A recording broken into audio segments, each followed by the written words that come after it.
should win MVP this season?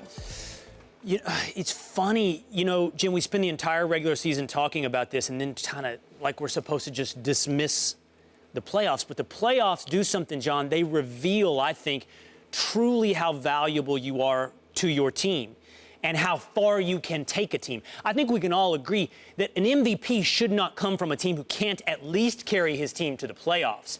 And Russell carried his team to the first round where he really could only get one game off of one of his main competitors, James Harden, in the playoffs. If we're going to have this award be awarded after the playoffs, it's too much to ask that the playoffs be ignored. My MVP would be, taking both regular season and playoffs into account, LeBron James. I mean, it's not incongruous with things I've said about how great Kevin Durant is, how great I think James Harden is, but when you factor in regular season and what you meant to your team and how far you took your team over the course of both of those seasons, it's LeBron James. It always is LeBron James. Yeah, I agree with you. I never understood why they did that, why they didn't consider the playoffs. But the one thing I got to say about Westbrook deserving this is I know how hard it is to play in the NBA, to play, period. But to get a triple-double throughout the season and be the only second player to do it to Oscar Robertson says so much about this guy and his will. If he would have had Durant on his squad, remember, he's missing a major clog of his team that will help him get into the third round on the Western Conference. Durant wasn't there. He was on the other squad. So I think if he had more help, they would have gotten further.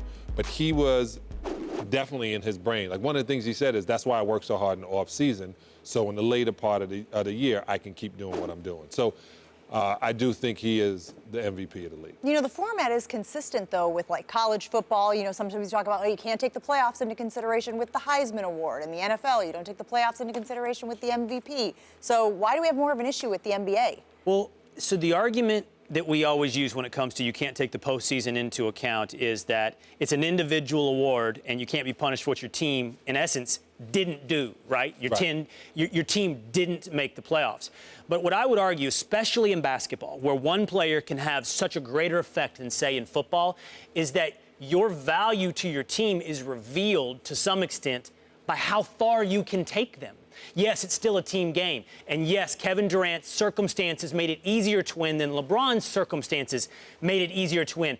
But ultimately, when you're saying we're trying to quantify how valuable is this guy to his team. I mean, Russell's far and away the best player on Oklahoma City. But how far could he take them? He couldn't take them as far as LeBron did when LeBron didn't have Kyrie and Kevin Love. He didn't take them as far as James Harden did this year. And James didn't have a cast of all-stars around him either. So I just think at some point how far, especially in basketball, you can carry a team becomes part of the weight of evidence in MVP.